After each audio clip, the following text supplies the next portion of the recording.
Assalamualaikum warahmatullahi wabarakatuh. Selamat datang di Guru Kartun Channel. Kali ini kita akan membahas respon kaum yang suka nyinyir, yang suka berkata-kata kepada Kang Deddy Mulyadi dengan kata-kata yang tidak pantas. Misal saja dia berkata, Kang Deddy Mulyadi itu kerjaannya konten doang. Deddy Mulyadi itu gubernur konten. Deddy Mulyadi itu pencitraan aja kerjaannya. Deddy Mulyadi itu cuma sebagai hiburan saja. Atau kalimat nyinyir lainnya yang menyudutkan beliau. Nah, belum lama ini tuh ada rapat bareng antara para gubernur se-Indonesia dan Komisi 2 DPR RI.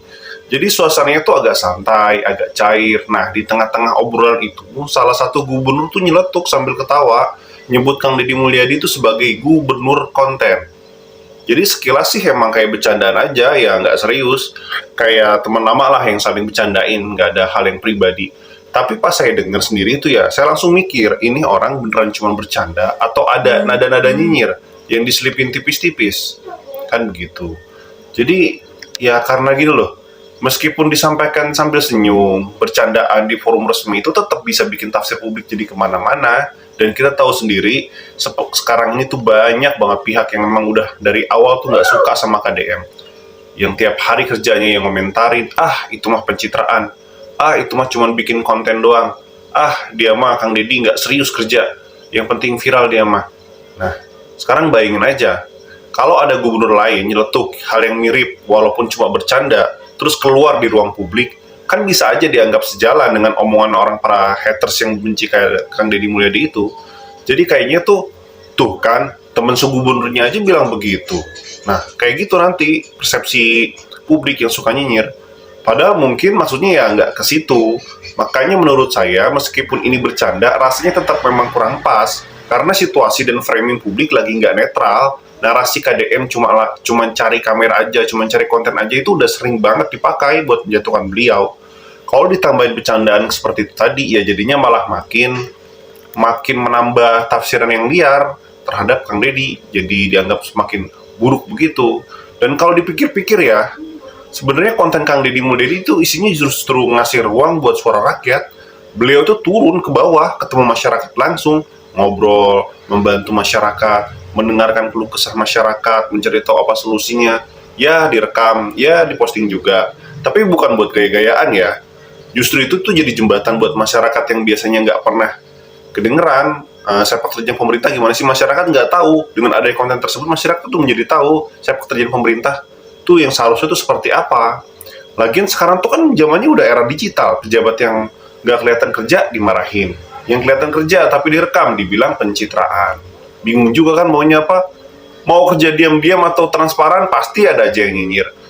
Tapi satu hal ya yang pasti ya, daripada cuma duduk di balik meja nunggu laporan, mending kayak KDM, jalan, keliling, ngobrol langsung sama masyarakat, dan nunjukin apa yang sebenarnya terjadi di lapangan. Jadi ya buat para pejabat dan sesama kolega, kalau emang mau bercanda sih boleh, tapi jangan sampai bercandanya jadi bahan serangan buat orang-orang yang nggak suka. Karena publik tuh nggak selalu tahu mana yang bercanda dan mana yang serius. Nah, kemudian ada lagi nih yang nyinggung tentang Kang Deddy, seakan-akan buat konten untuk hiburan. Jadi waktu itu ada acara diskusi di TV One, kalau nggak salah ya. Di tengah diskusi itu, salah satu bintang tamunya namanya itu Eko Kuntadi, pegiat media sosial. Dia tuh bilang, konten Kang Deddy itu mirip sama Mbak Imong, ada nangis-nangisnya, jadi bisa membuat penonton tuh terhibur. Nah, coba dibayangin aja, Kang Deddy disamain sama Mbak Imong coba. Dan entah kenapa ya, waktu itu pas denger itu tuh ya, saya tuh langsung mikir lah ini ngomong beneran atau lagi lucu ya itu si Eko Kuntadi itu. Emang kalau tujuannya tuh cuma perbandingan iseng ya, masih bisa dimaklumi lah. Tapi kalau niatnya nyindir atau ngeledek, ya jujur aja itu nggak sopan banget. Karena ya kita tahu sendiri lah, beda banget konteksnya. Mbak Imong tuh memang baik sih, dia ngebantu. Kang Deddy kan juga ngebantu, tapi ya beda kelas.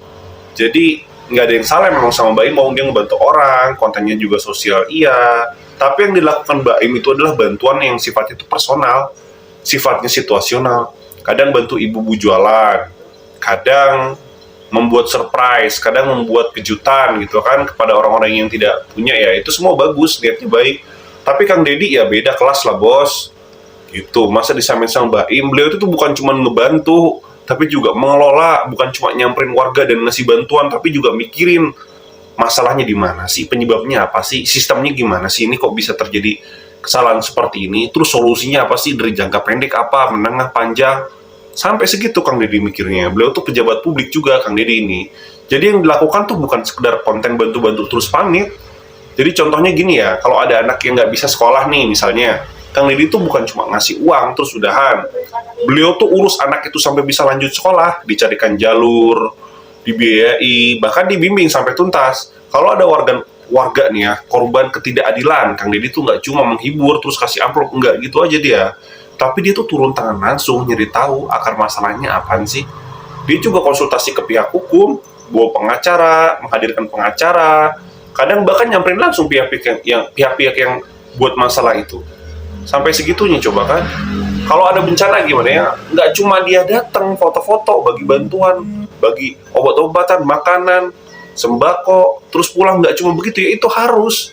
Bantuan seperti itu, bantuan tenda, ketika ada bencana itu emang harus. Tapi beliau tuh lebih dari itu. Beliau tuh juga melihat, menganalisis juga, dan mengambil tindakan. Contohnya nih ya, waktu ada banjir, beliau tuh nggak cuma bantuin korban, tapi juga langsung ngecek. Ini kenapa bisa terjadi banjir? Oh, karena banyak bangunan liar di pinggir kali. Ya udah, langsung ditertibkan sama beliau. Oh, kalinya dangkal nih. Ya udah, langsung dikerukan sama beliau. Jadi bantuan Kang Deddy itu tuh bukan reaktif, tapi itu solutif. Ada analisa di situ, ada tindakan, dan ada keberlanjutan di langkah-langkah yang beliau lakukan. Jadi gimana bisa disamain sama Baim Wong? Ya kan? Berarti itu pernyataan Eko Pun tadi emang, ya menurut saya sih ngeledek gitu loh. Makanya saya heran juga kenapa juga disamain, ya kan? Apalagi tujuannya kalau bukan ngeledek loh kayak gitu. Dan Mbak Imong itu tuh konten kreator, yang dia lakuin juga bagus ya, dan nggak salah. Tapi itu skalanya personal. Sementara Kang Deddy dia kepala daerah, kebijakan dan tindakannya itu berdampak luas ke puluhan ribu, bahkan jutaan atau puluhan juta orang. Disamain kayak gitu tuh sama Mbak Imong tuh rasanya tuh kayak nyamain tukang sayur keliling sama Menteri Perdagangan. Jadi sama-sama jualan, tapi yang satunya bawa gerobak, yang satunya itu bikin regulasi nasional. Bukan masalah siapa yang lebih keren, bukan. Tapi ya jelas beda skop dan tanggung jawabnya lah. Kalau cuma lihat dari kontennya doang ya keliru. Mungkin yang bikin banyak orang salah paham adalah karena Kang Deddy itu aktif banget kali ya di media sosial. Jadi semua kerja nyatanya itu direkam, diunggah, dan bisa dilihat publik. Nah yang nonton kadang baru lihat 30 detik pertama, baru cuma sebentar aja, terus dia tuh udah komen, ini mah cuma buat pencitraan aja, ini mah buat konten aja. Padahal mereka tuh nggak tahu apa yang terjadi sebelum Kang Deddy itu terjun ke situ, sebelum kameranya nyala dia nggak tahu apa yang terjadi, apa yang dikerjakan setelah Kang Deddy itu berhenti rekaman tuh apa gitu loh. Mereka pada nggak tahu, yang terekam tuh cuma sebagian kecil dari proses panjang Kang Deddy dalam menolong masyarakat yang kesusahan gitu loh. Jadi dibalik itu juga itu beliau juga terus berkoordinasi dengan berbagai pihak, mengambil kebijakan yang tepat. Bahkan ada pengorbanan waktu beliau, dari segi waktu dan tenaga beliau, dan materi beliau tuh nggak main-main. Semuanya tuh kadang sebagian besar dari pribadinya sendiri, bukan dari mana-mana. Jadi buat yang suka asal nyamain Kang Deddy dengan ini, dengan itu, coba deh dipikir ulang. Niatnya apa? Emang bener mau nyamain, bercanda, atau emang ledek? Dan semua orang tuh ya punya peran masing-masing. Konten bantu-bantu Mbak Imong itu bagus, tapi ya nggak apple to apple kalau disandingkan sama kerja seorang gubernur yang realisasinya itu bisa berdampak kepada sistem dan kebijakan. Kalau cuma lihat dari permukaan ya kita gampang salah tafsir, makanya penting banget buat ngerti konteks supaya itu nggak asal main tuding. Karena jujur aja ngomong gitu di ruang publik, apalagi forum TV nasional, jatuhnya tuh jadi kayak meremehkan kerja keras seseorang. Padahal kalau kita lihat hasilnya jelas banget Kang Deddy itu nggak cuma bantu. Tadi yang seperti saya bilang tadi ya, beliau juga membina, membimbing, bahkan membereskan akar persoalan sampai ke akar-akarnya, sampai ke dasarnya. Nah, satu lagi nih ya, ada kasus lagi yang nggak kalah nyentil nih ya. Jadi baru-baru ini tuh, saya tuh nonton diskusi di salah satu channel YouTube. Namanya kalau nggak salah tuh 2045 TV. Nah, di salah satu segmen diskusinya itu ada pembahasan yang membandingkan kinerja dua gubernur. Yang pertama tuh Gubernur DKI Jakarta, Pramono Anung. Yang kedua tuh Gubernur Jawa Barat, Kang Deddy Mulyadi. Nah, yang bikin saya kaget tuh bukan karena ngebandingin dua gubernur itu sih biasa, namanya juga diskusi. Tapi masalahnya tuh hostnya tuh bilang begini coba, Mas Pram itu kerjanya senyap, tapi hasilnya beres. Beda dengan yang sebelah. Dia juga gubernur, tapi kerja merangkap konten kreator. Coba deh. Dari pernyataan itu tuh kita kan mikir, ini beneran perbandingan atau udah mulai masuk ranah nyinyir? Ya kan? Karena ya gimana ya, kalau cuma denger sepintas kesnya tuh kayak gubernur Jakarta tuh dipuji setinggi langit. Sementara Kang Deddy malah dijatuhin pelan-pelan pakai kalimat manis yang nusuk. Kerja sih, tapi konten kreator. Coba kan? Padahal bikin konten itu tuh nggak salah, bos. Coba deh kita mikir logis. Emang salah kalau seorang pemimpin aktif di media sosial? Emang salah kalau gubernur punya dokumentasi kerja yang bisa ditonton semua orang? Bukannya itu justru bentuk transparansi? Kang Deddy itu bikin konten iya, tapi si kontennya apa? Konten sambil bersihin kali, konten sambil bantuin warga yang mengalami kesulitan, warga yang sedang jualan tapi nggak punya modal, warga yang punya hutangnya banyak, konten sambil benerin jalanan rusak, konten sambil bersih-bersih kali.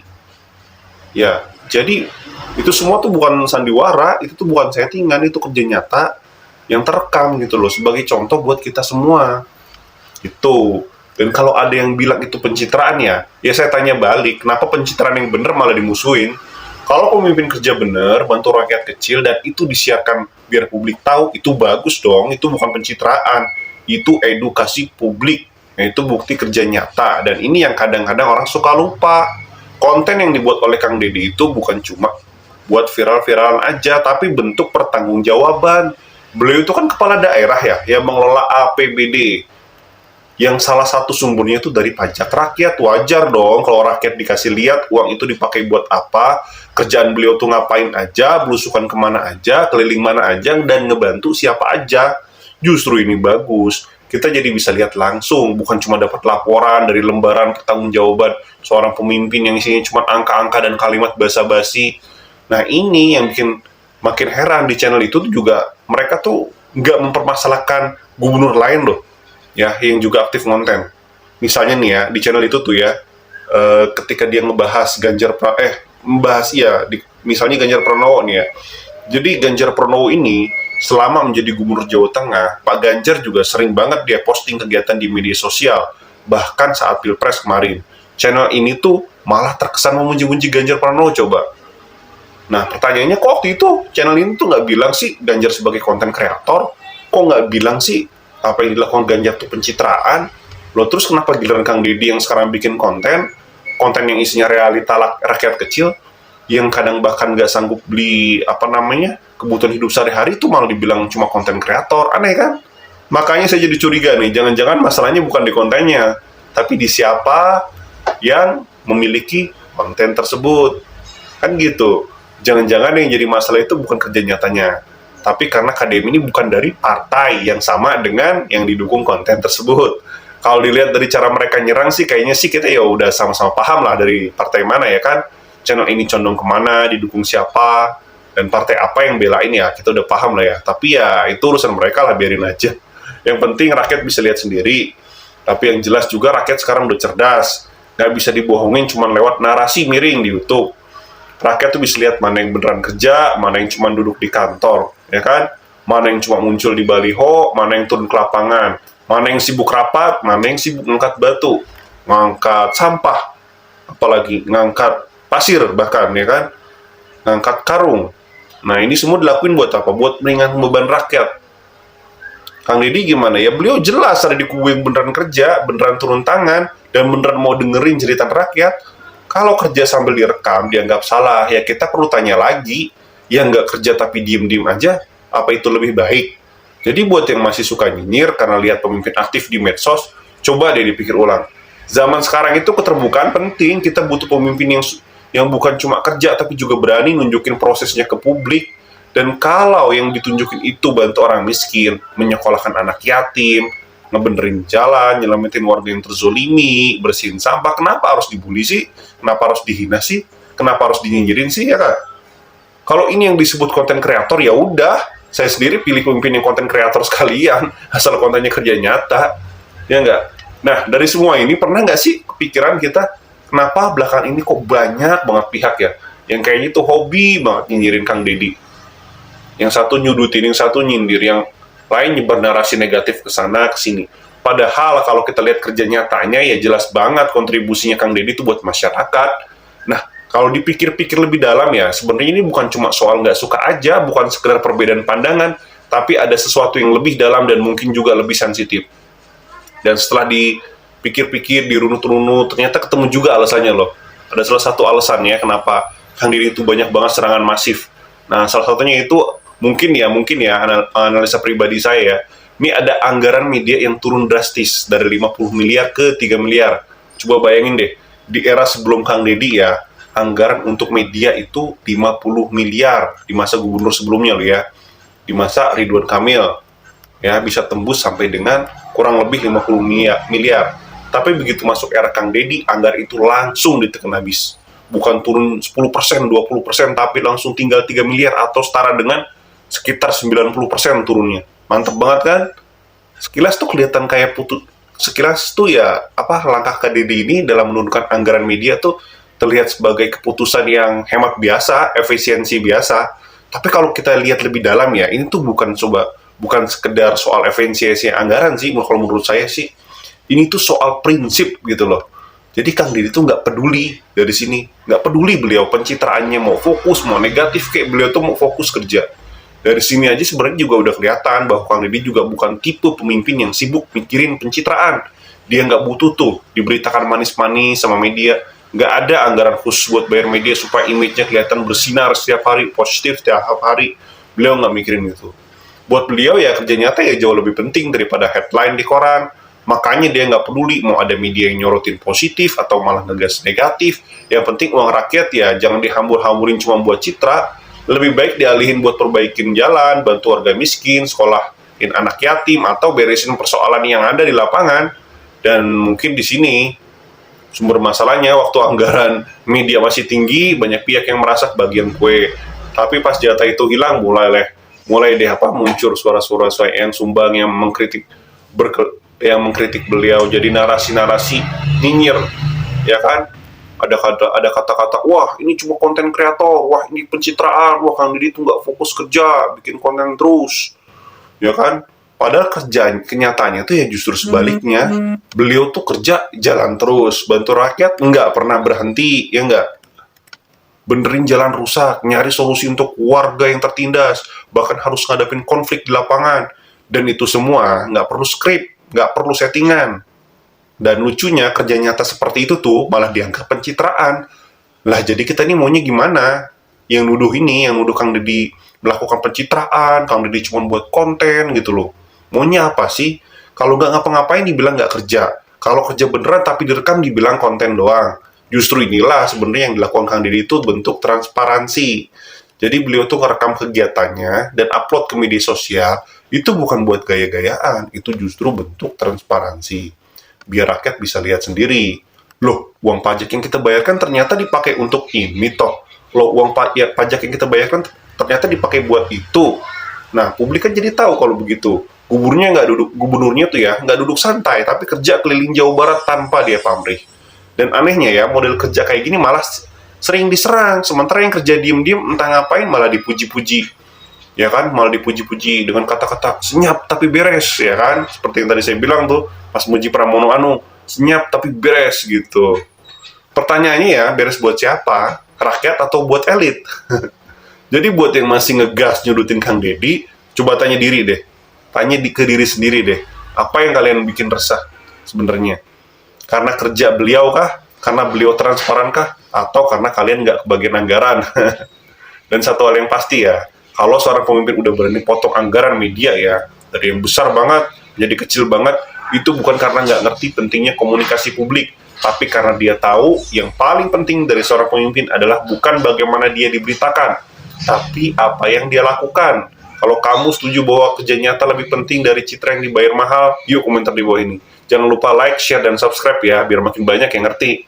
Konten itu nggak salah, yang penting jangan jadi pemimpin yang kerjanya cuma nunggu headline positif tanpa kerja apa-apa.